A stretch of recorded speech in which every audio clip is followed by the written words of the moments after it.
Hello, everyone. Welcome to the Avaz session, the fourth and final session of Learn to Communicate webinar series hosting Lauren Enders, the AAC specialist. Hi, Lauren. Thank you so much for being with us through this whole month of AAC Awareness Month. It's been wonderful. And it's been a great it's been of great use and benefit for all the parents here. So for those who haven't been on an earlier webinar, Lauren is a speech therapist, AT consultant, AAC consultant, public speaker, and blogger, and presents at various conferences in the United States.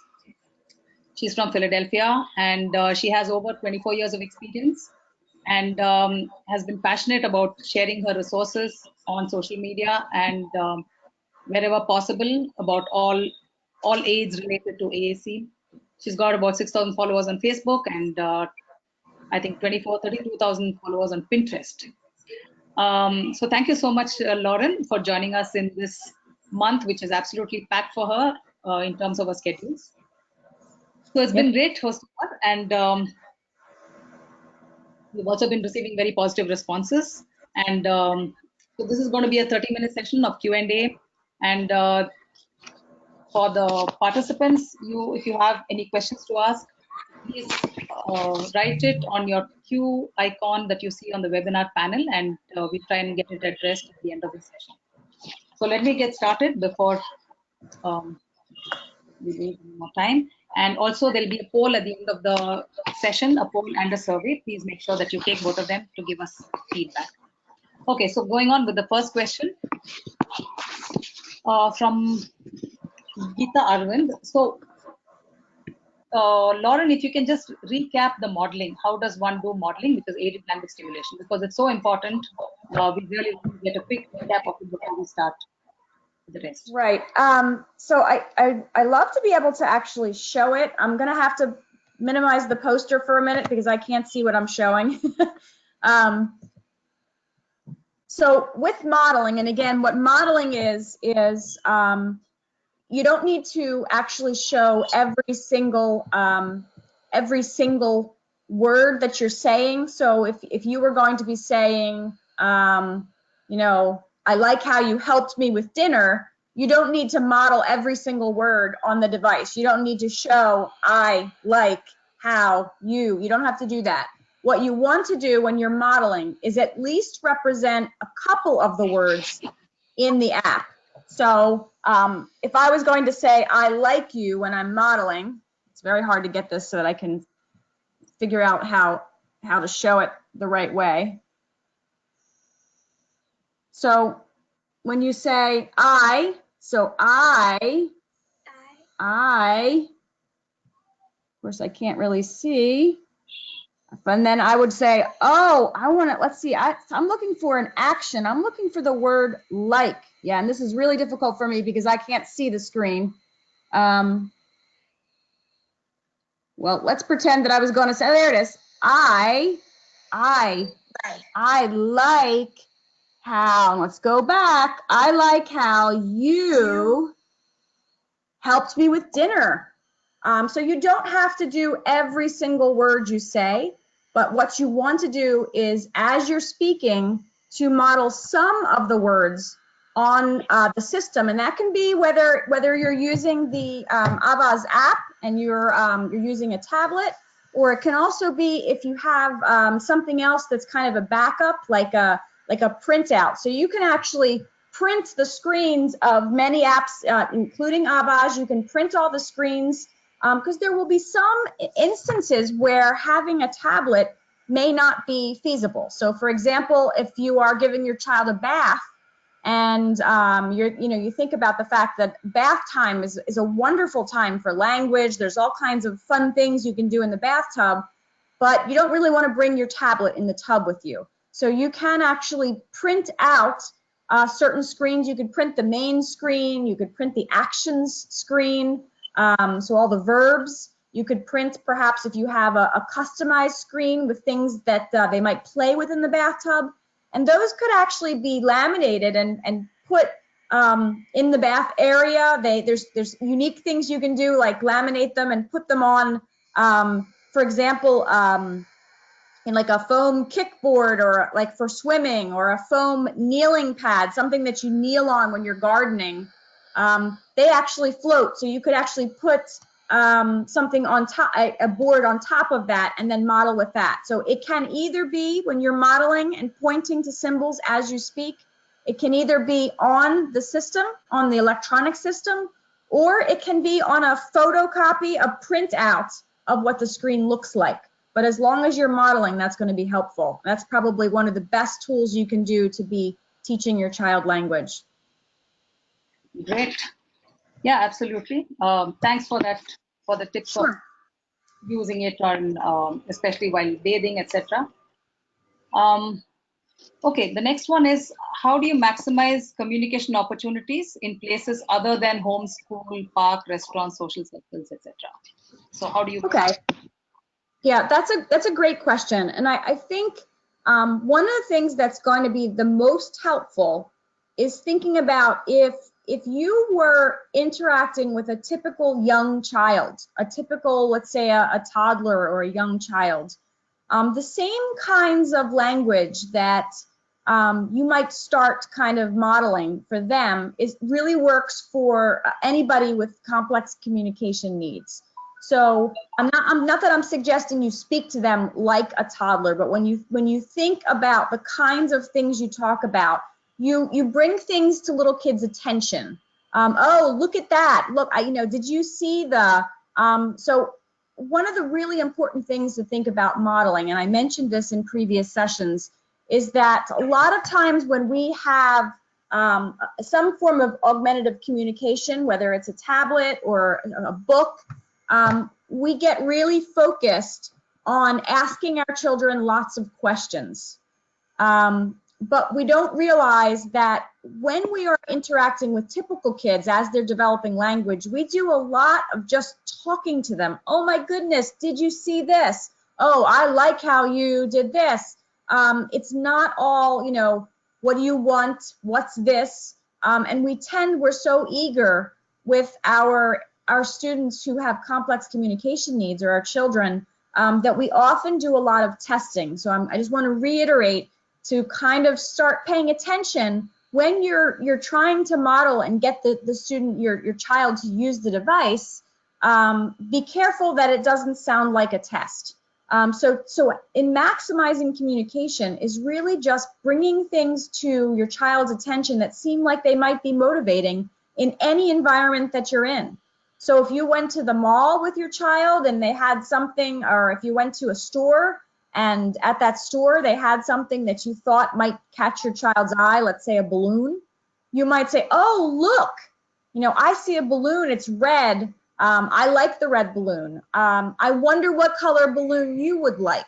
So there, you are modeling, and you're of course modeling the key language on their system or on their paper printout, so that they start seeing those words. So when you say, oh, I like the red balloon, I wonder what you like, you're not testing them. You're not saying, tell me what you like, tell me your choice. We tend to do that. So it's really just general kinds of conversation and statements like, oh, it looks like, you're smiling, it looks like you like the red balloon. And you can be pointing to red, and you can be pointing to like. So really just, I'd say one of the best things to focus on is avoiding testing and really kind of ramping up that interaction and just conversation, books, book reading, talking about things that you see in stores, really anything that you think might be capturing their attention would be great to talk about and model, and then elicit conversation with that. Yeah, that's a great point to keep in mind, that one has to just stop testing the child, which, yeah, one does see that happens more out of concern and out of, whether, oh, is the child understanding what I'm saying? So just out of that. But yeah, that's a great point to keep in mind. That question was from Anjana Satyabodha. Moving on to the next one is from Deepa Prasad and Geeta VM. They're kind of similar. I'm trying to club them into the same question. So how do you customize Avaz for a teenager? And how do you teach abstract things like pain, hurt, love, etc.? Okay, both of those are great questions. So really customizing for anyone in addition to a teenager. One of the things that I like to use, and let me see if I'm able to, Lalitha, let's see if you can see this. One of the things that I like to use to customize Avaz or any augmentative communication system for any individual is something called a vocabulary questionnaire. Now, this happens to be one that I've created that I'm happy to share. Can you see it, Lalitha? Yeah. Yes, yes, I can see that. So what I have done is, so when we customize a communication tool, whether that's an app or something paper-based, if I were to ask a parent, what are the important words for your child? You might get some of them. You might think of some of their favorite toys, their favorite foods, but it's very, very hard to, off the top of your head, think about the words that might be important. So what I've done is I've created a questionnaire that really kind of goes through lots of different categories and allows you to think about them and write them down. And then once you have this completed, it's much easier to then go into that system, whether it be Avaz, to go into that system and actually customize it with the fringe. So core words are those common words that are that we all use, like verbs, action words, pronouns, people. But we need those fringe terms too, which might be favorite toys. A lot of nouns are fringe. So this questionnaire, first it's just list any words that you think the child absolutely needs. And then you keep going. Okay, who are the names of the family members? Write them down. Then are there any pets? Are there other people who are important? And it keeps going. Are there school people? Are there school places? And it's kind of long. And I always tell people, just fill out what you can. There might be some categories that are empty. Favorite stores, restaurants. But once you have that vocabulary questionnaire completed, it's much, much easier to realize the kinds of things that are, really important to that augmented communication user, that child or that adult. It's much easier to determine the kinds of language that would be motivating for them, because these are the things that are related to their life. So that's what I do. I use a questionnaire. I actually have, I have some for school, and I have this one for home. And then I sit with that, and as I'm customizing, as I'm adding things into that AAC system, I'm using this tool. And then it's easier to talk about things. So then let's say that I added something, let's say this child, I'm trying to look, let's say this child really liked cricket. And that was something that was included in the sports section of this questionnaire. Well, if they really liked cricket and it was included in the questionnaire, then I might include buttons in the system about cricket. So including cricket, verbs that are related to cricket, perhaps specific team names, perhaps specific player names. And then because you have language that is interesting to that individual, then you can start modeling it. Oh, I watched this match and I liked when he, and then you've got all your verbs when he, and I don't even know how cricket works. So whatever you do in cricket, I don't know, I think you use a paddle, I think. So I loved the way that he hit the ball. You can use that language that you have then customized to talk about things that you think will be motivating. And the other question was about how to teach abstract things like pain or hurt or love. And I did mention in one of the previous sessions, and I think this is really important, a technique called attributing meaning. So it may be, things that are abstract, like pain and fear and hurt, they're really hard to teach because they are abstract. So the way to do that, so let's say that I want to teach happy, then what I might do, let me pull up, okay. So if I want to teach happy, the first thing I might want to do is I want to make sure that they know that happy is under the describing words. So what I might do is, oh, I'm looking at your face. You know, it looks like you like this toy. Let's look at the describing words. Up over here, it looks like I'm seeing a smile on your face. It looks like you are feeling happy.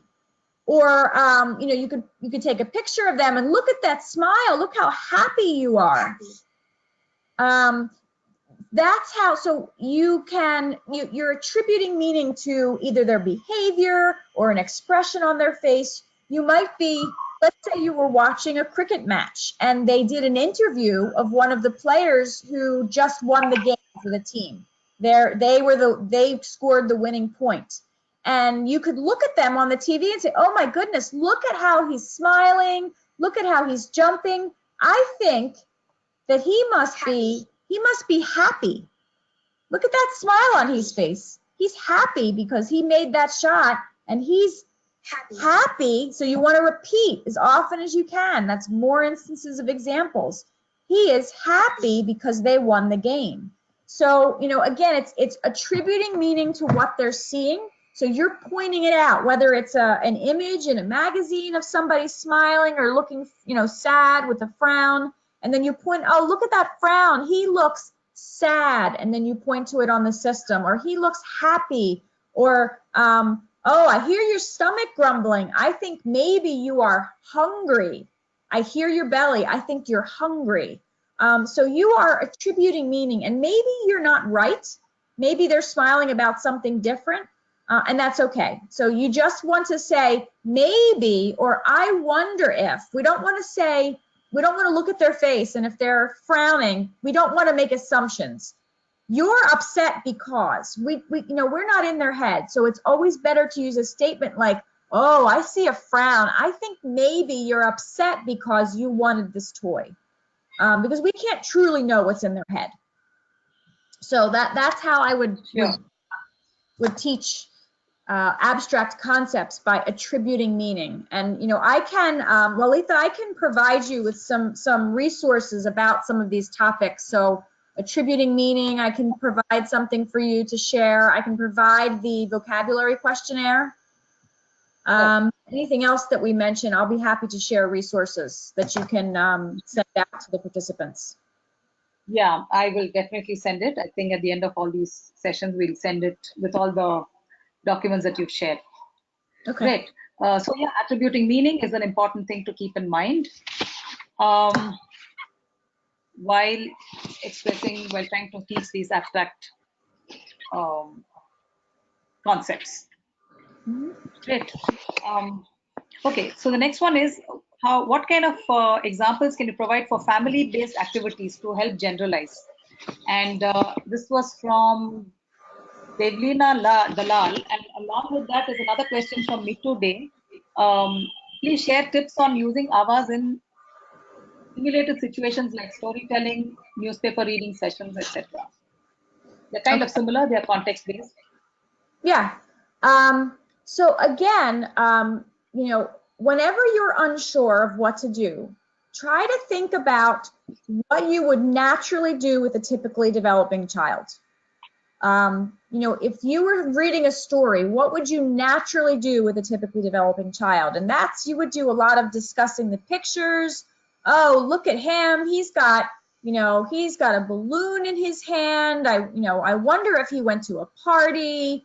Do you like that? I mean, we do naturally talk about things, whether it's in a storybook reading or so another thing is, you know, what do we do with kids? Well, we eat with kids. So mealtime is a wonderful time to start talking about things. You know, if you were sitting at the supper table, at the dinner table, and you're talking about, oh, do you like, you know, one piece of the, you know, entree?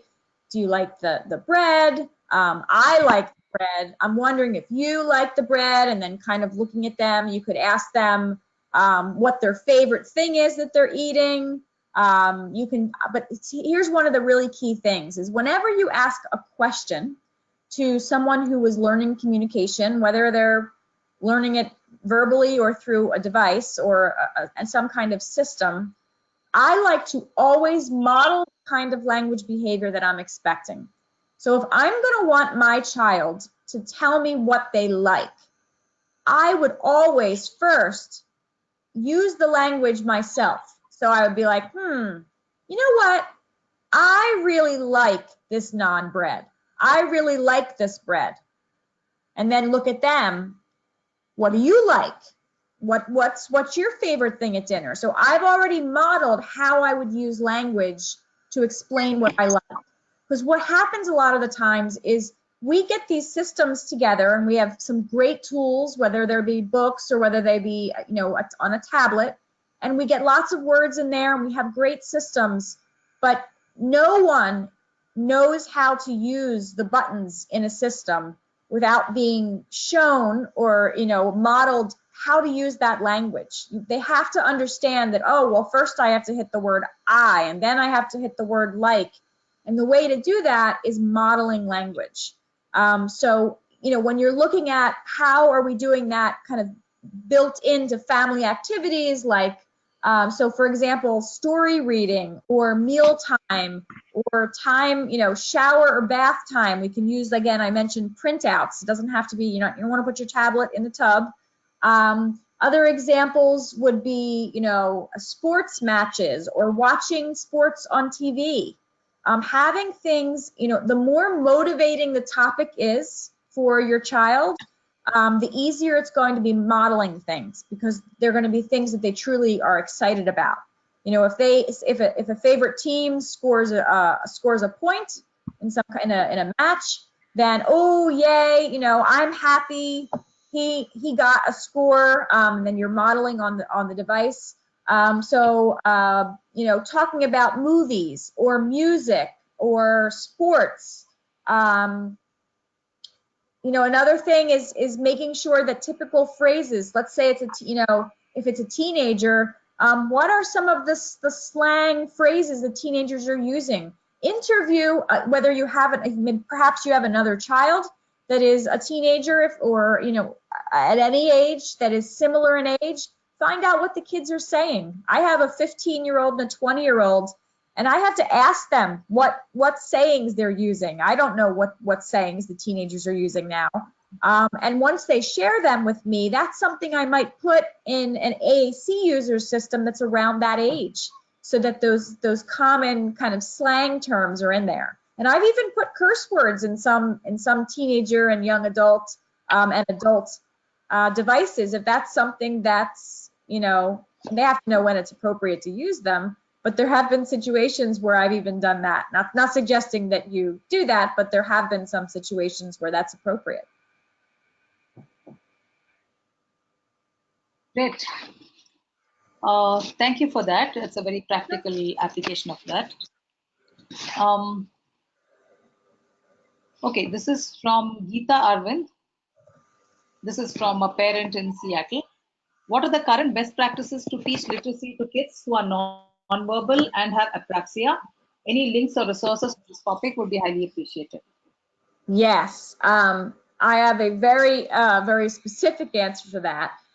There is a team. They are out of University of North Carolina at Chapel Hill, and that team, it's called the Center for Literacy and Disability Studies, and they are I would say the premier researchers and sharers of technique and resources, I would say, in the world for teaching literacy to those with complex needs, including complex communication needs and complex bodies. So where physically accessing literacy is also difficult. They have an enormous number of resources. They have instruction modules that are free, that you can just watch these modules, and they teach you kind of step by step how you should be teaching reading and writing for those with complex needs. The researchers are Dr. Karen Erickson and Dr. David Copenhaver, and they actually just launched a brand new website. It's called Tar Heel Shared Reader.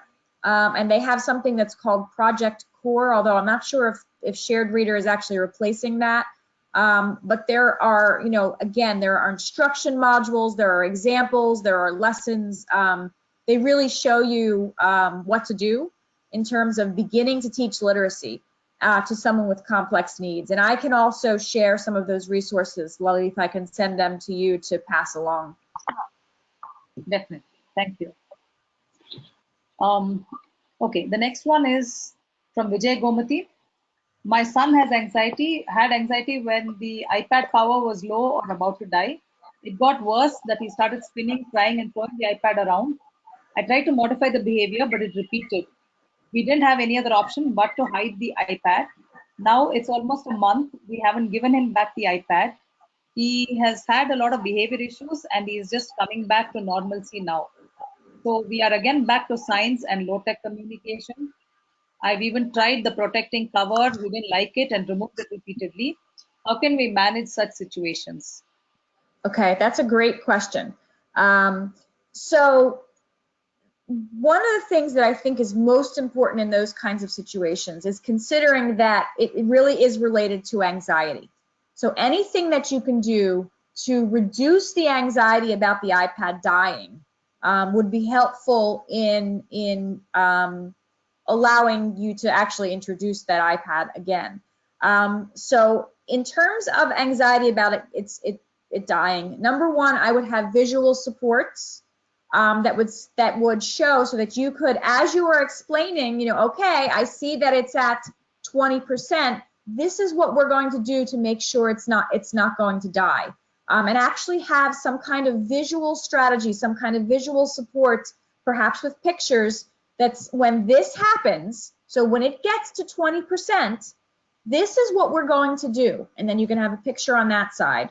So having some of these so that you can manage these expectations. I'm not sure if you're familiar with the concept of a social story, but creating a social story about when iPads run out of battery and what we can do to make sure that they don't die.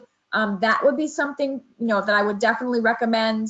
Perhaps either creating a social story, or we can look. There might even be one that's existing online that somebody already created. And the social story, if you're not familiar, is just like a little book where on each page there's probably just an image. It could be a symbol, it could be a photo, and it has a way of structuring it, and it really is intended to reduce anxiety. So it might, on one page, it might say, sometimes we use tablets to communicate. And then on another page, it would say, and those tablets, they use a battery to work. And then there might be another page and say, sometimes the battery might die because we've used it.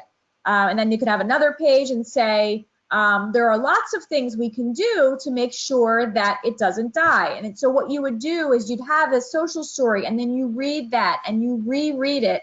And so a lot of times you can help manage the anxiety if you are kind of preparing them for what can happen and what is going to happen.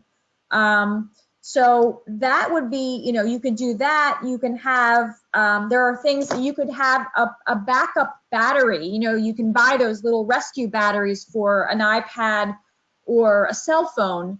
And you can always have some of those charged, and you could have that as part of your explanation. Well, I can see that the battery is going down, but this is what we can do to make sure that it doesn't turn off. So in that case, I would say any kind of preparation, any kind of visual supports you can put in place that try to kind of preempt or manage that anxiety. The battery might go down, we're using it, so this is what's going to happen. We'll be able to plug it in. We're near an outlet, or we have a backup battery. Let's plug that in now. So it's going to be about showing that what possibilities might be happening, and for every one of those possibilities, what you can do to manage it so that their anxiety is reduced. Right. So the key is to have a social story ready so that you're preparing the child in advance. Wonderful. Right, and that's something that I would That's a great way to. Yeah, and if you have a social story like that, Yeah. you need to repeat things a lot with individuals with disabilities. I mean, you do with young children too, but even more with individuals with disabilities. So it may be that you want to be rereading and rereading and rereading that social story over and over again, or reviewing the things over and over again, even if you don't have a physical story. So this is what's going to happen when we're using your talker. When we use it, the battery goes down. And we're going to keep an eye on that. And if we see it get to 50%, this is what we're going to do. We're going to get out the charger. We're going to get out the battery, and have those steps in place. You might want to, write them down. Have a whiteboard. This is step 1, battery getting lower. This is step 2. This is what we're going to do. Really laying out, trying to predict what is causing that anxiety, and then sharing, how are you going to solve that so that it doesn't actually turn off, and then repeating and repeating and repeating those explanations to reduce that anxiety. Right, great. Now, just in connection with that, Lauren, in the social story, when you put it out there in the app, would we give the text below as the full sentence, or would it just be a word? I mean, if you're modeling in the app while you're reviewing the social story? The social story, the social story yeah, within the app, yeah. If you're going to write a social story within the app, do you just write a word for it that the app speaks out on only the word, or should the app speak out the entire sentence?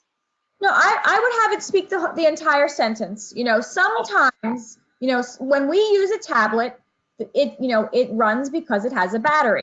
And then Okay. so it would read like, almost like a storybook would read to you. Okay, And then okay, go got to it. the next page. When we use our talker, that battery, gets lower. It drains, or whatever however you want to say it. So no, I would actually have it like a story.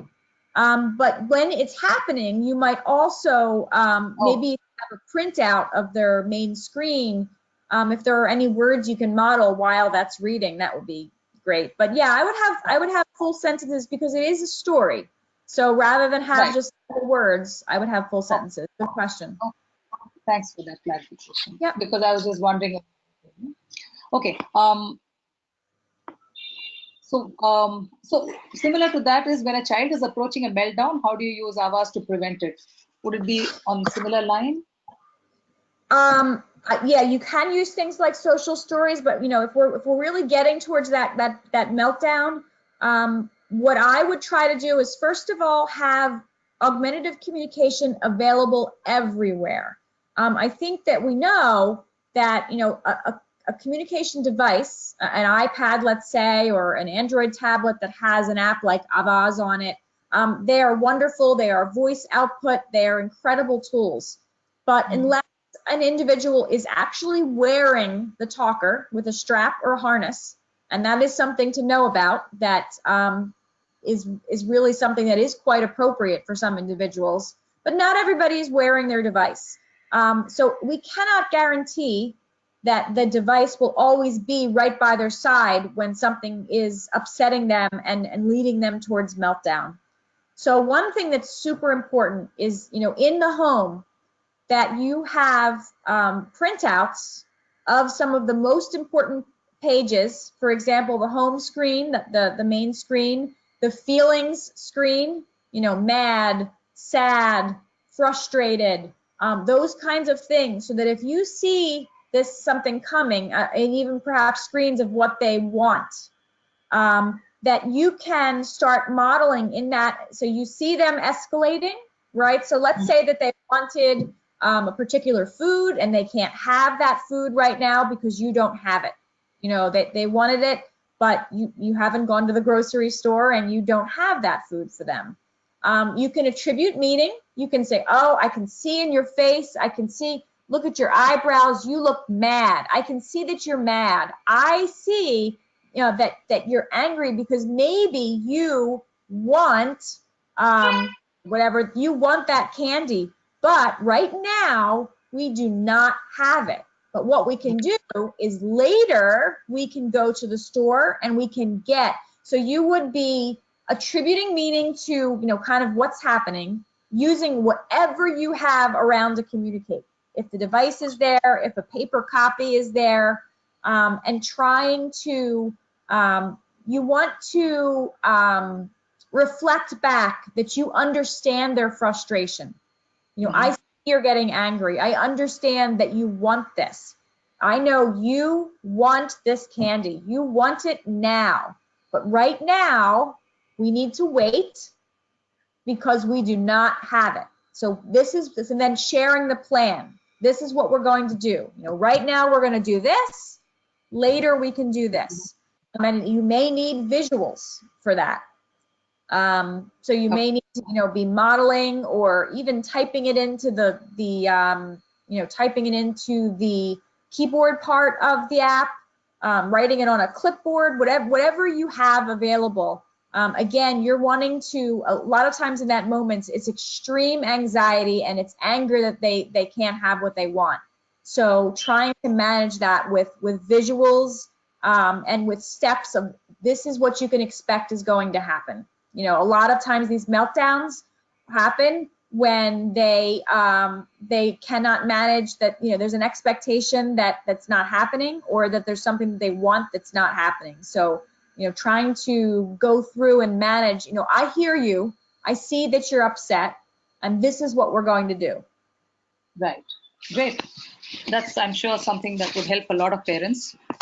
A very nice way of attributing meaning again. So these are, I think, really key strategies to bear in mind. Okay, the next one is, yeah, I think we're almost running out of time again. So it's hard to answer some of these questions, you know, quickly because they're so involved. Yeah, okay, I think just a couple more. Is that okay? Sure, whatever you like. Okay. So how should a parent plan a transition from pictures to literacy? I mean, it's not so straightforward, I guess, but yeah. No, that's actually a pretty easy question to answer. So I think there's often, you know, as parents or professionals who are working with individuals with complex needs, complex communication needs, we have this tendency to think about whether that child is ready for particular instruction. Are they ready to use their device? Are they ready for literacy? But if you really think about it, if you wait until you see all signs that someone is ready, you may never be teaching that skill. So, you know, think about story reading and young children. We actually read stories to tiny infants. We read stories to babies that are, you know, just born, or, you know, a couple weeks old, a couple months old. We're not determining whether they are ready for literacy yet. And the thing that we're teaching them and reading those stories, we're teaching them about concepts of print.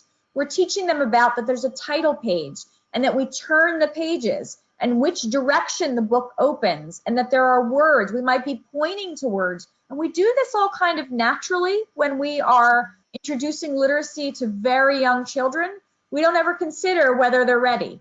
And that is the exact thing to follow with anyone with a complex need, whether it's communication, physical, emotional, whatever those needs are. You don't want to wait. You want to just start introducing it. You start introducing those concepts of print, modeling reading, modeling pointing to words, talking about things like the title and the cover and the words and the pictures, and really kind of having rich discussions. And it may be, of course, one-sided in the beginning, where you're saying, oh, look at this picture on the title page. Look what I see. But doing that and not stopping, you know, continuing to model, and introduce that literacy. And again, the resources from the Center for Literacy and Disability Studies, Tar Heel Shared Reader, Project Core, those are going to be absolutely wonderful in terms of how to introduce reading and writing. And I can send some, and then you can find that online. Right. Yeah, Tar Heel Reader, yes, of course, that's a great resource. So I was also coming from, what about introducing alphabets, or is it through sight words? Reading. So alphabet, so as part of the information that has come out of research from the Center for Literacy and Disability Studies, what we have learned that we always should be providing the full alphabet. So, you know, A through Z, every letter in the alphabet, that we are wanting to introduce that. We are, you know, starting to work on letter sounds and what they sound like. And again, the, you know, I can't recommend highly enough that the resources out of this team at UNC Chapel Hill. They really go through and they spell out for you the kinds of activities you should be doing and how to do them. They have videos and lesson plans that are very user friendly, and I think would be something that parents can learn from just as well as professionals. And that kind of goes through exactly, you know, in introducing the alphabet and introducing letter sounds and introducing reading and introducing writing. The resources are just wonderful, and they just received another grant to provide more resources. So I think we can expect some great things from that team to come to add to what they have already provided for us. Okay, wonderful. It's been so useful, Lauren. So many resources that you keep, you know, sharing it all the time. We got to really go through the videos again to keep track of it. Okay, so a couple, one more.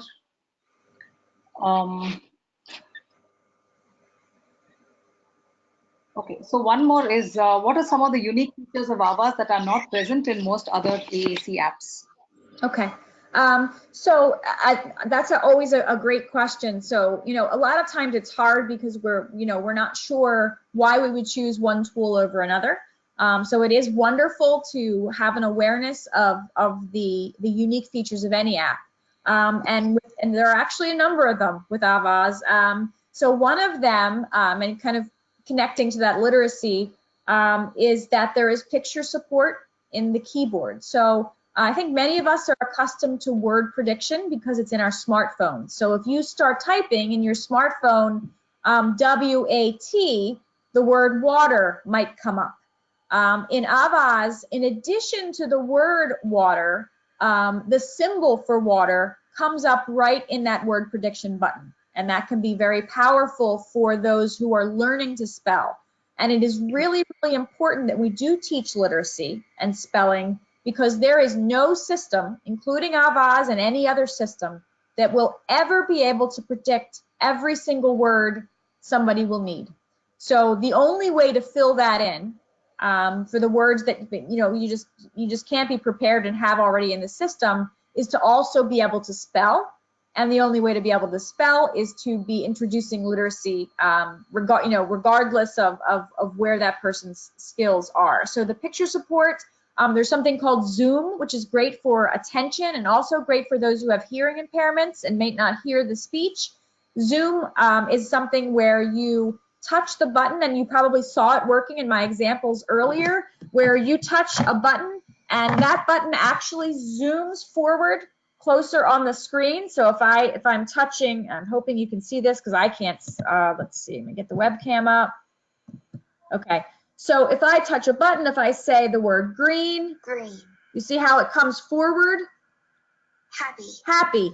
And that feature is something unique to Avaz, and I find it really helpful for those who have trouble paying attention to the buttons on the screen or trouble hearing the buttons on the screen. There's the built-in parent guide that's built into the Avaz app is unique and super helpful. There's the fact that you can search the web for, we talked about fringe words, and if let's say a particular player, a cricket player, is, cricket's big in your house and you want to talk about cricket players and things like that, you may want to have the faces or images of your favorite cricket players in buttons. Within Avaz, you can actually search the web for images right within the editing portion of the app, whereas in many others, pretty much all others, you would actually have to go outside the app, go on Google Images, find the image, download it to your device, and then import it. Whereas with Avaz, you can do it right within the editing part of the app. So that's really awesome. And then Lalitha, if you can explain really briefly how they can use Avaz Lite. Yeah, right.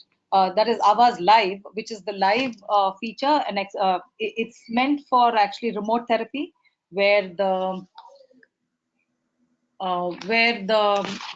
parent can actually connect with the therapist live and remotely, and the therapist can actually view the parent screen and also kind of change the settings or play around with it remotely. So that is something that is unique, I believe. I don't believe it. Yeah, there is one, I think one other app that has some kind of somewhat of a remote feature, but it's not identical. So I would say that this is a really unique and well thought out feature. So great job, guys. That's and of course, I guess the Indian app has Indian voices and culturally relevant vocabulary for India, which is important. Which is important, yeah. And it also has audio in 6 Indian languages as well for the vocabulary. So these are, I guess, yeah. What else? I think we also have a spell tree, which is so if you want to spell if the child is trying to spell NIFE, the word KNIFE is also predicted. So it's called the phonetic spell check, where a child with poor spelling will also be able to, be supported by picture prediction. Yeah, that's a great feature. We see that in other assistive technology tools, but we don't necessarily see it in the spelling portion of AAC apps, and that's a great feature. Right. So that is one more, and of course we have some with prediction capabilities. The predictions can be delayed, so that it's kind of a system to fade the prediction away, so that you stagger the prediction from showing up immediately. So there's a delay, and you can set a delay for about 5 seconds, so that the prediction kicks in after 5 seconds of delay. I didn't even know that, so I just learned something. Great. Yeah. What else? I'm just yeah, we have a recording button for audio. Also the exporting of books. Exporting, oh yeah, that is a very important one. The print PDF, where you can get a low-tech version of the app, of any page, even just a page, or it can be the entire vocabulary with one go at one shot. Yeah, and not all apps have an easy way. A lot of times apps, you have to actually take a screenshot of every single page you want and then somehow, export it and print it. You can't just kind of push a button and then have your pages ready to print. So that's another wonderful feature.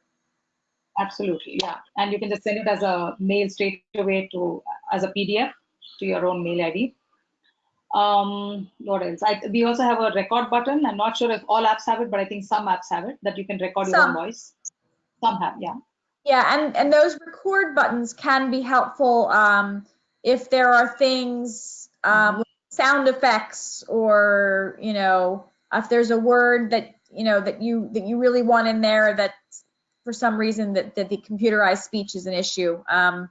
They can be helpful. Right, and in India we have 25 odd languages and many more dialects. So for other languages, people can actually use it to record their voices in different languages. Right. It's just important to remember.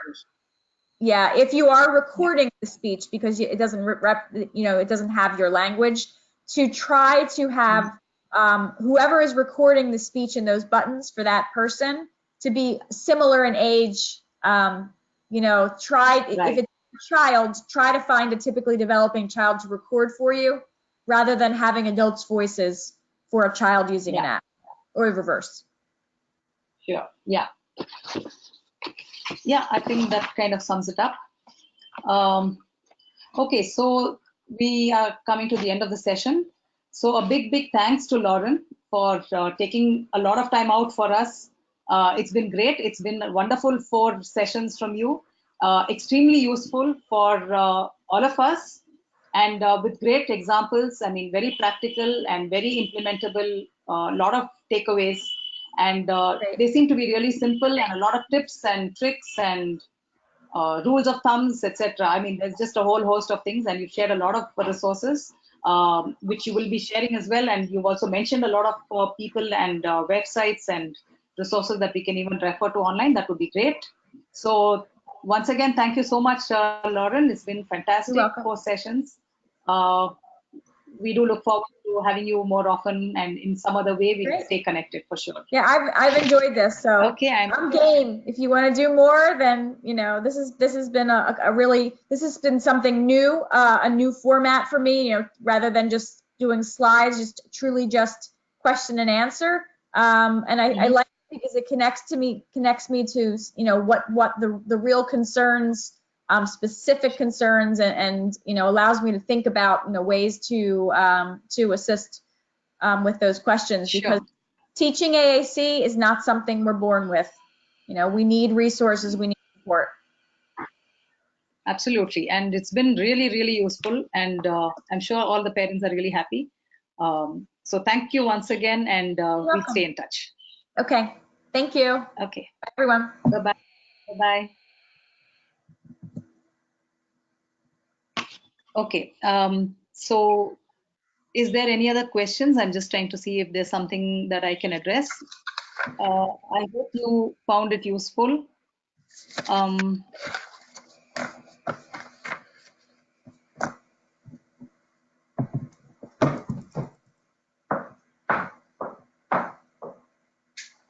Oh, I think you've not turned it off. Okay.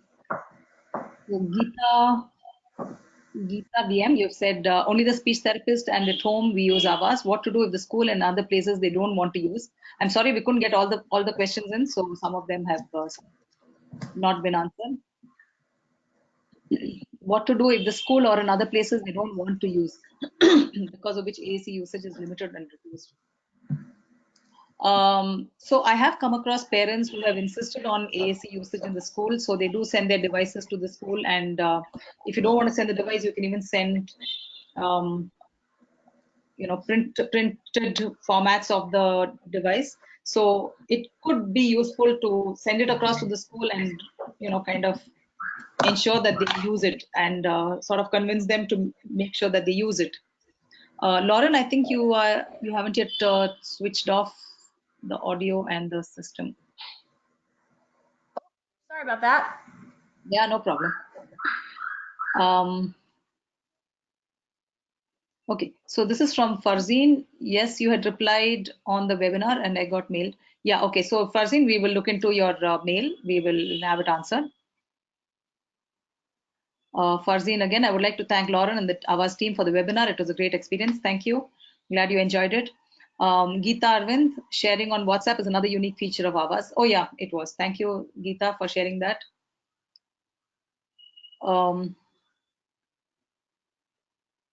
So Mitu Day says, what are the low-tech apps that Lauren mentioned?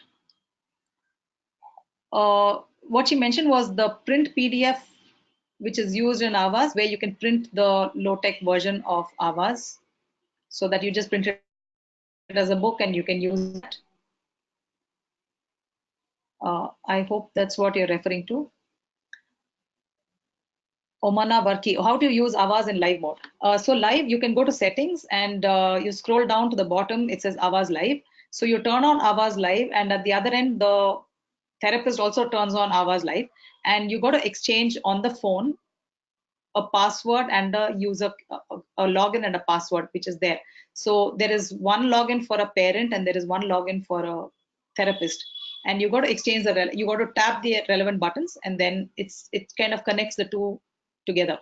So the therapist gets to see, and then the parent says, take control of my screen, and then the therapist would be able to take control and see the screen and would be able to suggest changes and even try the changes.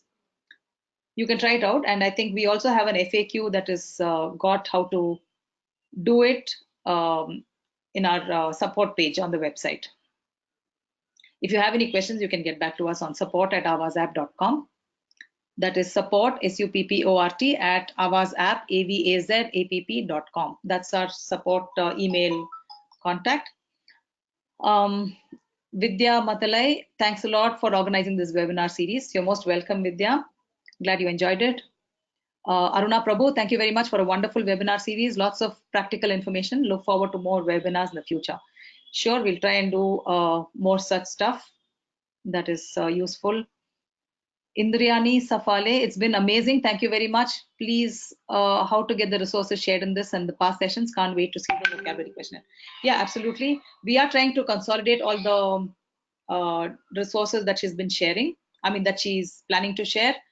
So we are just waiting to get all of them together because I don't want to keep sending you more and more mails. So I think we'll just get all the resources at one go and then share them all so that it's not repetitive again. Any other questions? We'll be happy to answer. I'm glad that you've had a good experience with the webinar. We do hope to stay in touch with her in some way. We're still trying to see what can be a best way to take this forward. Any other questions or any other concerns or any other feedback would be great. So I would like to launch the poll. So if you can please quickly answer this, and following which we would close the session when the survey would launch. Please answer the question here.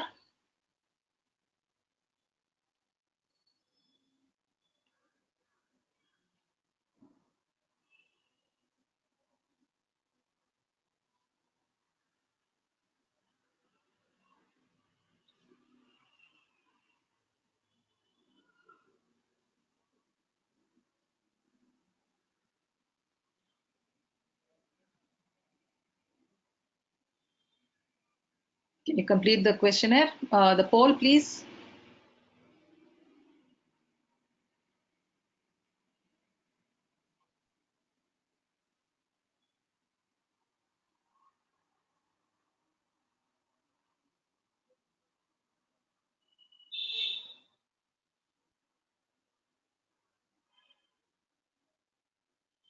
Can you please complete the poll so that we can move on to the quick survey?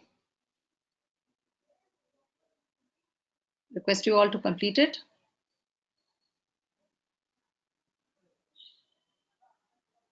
Okay, I'm just closing the session so that you'll have access to the survey. So thank you once again, all of you, for joining us on this webinar series, and I hope you enjoyed it. Thank you and look forward to seeing you soon.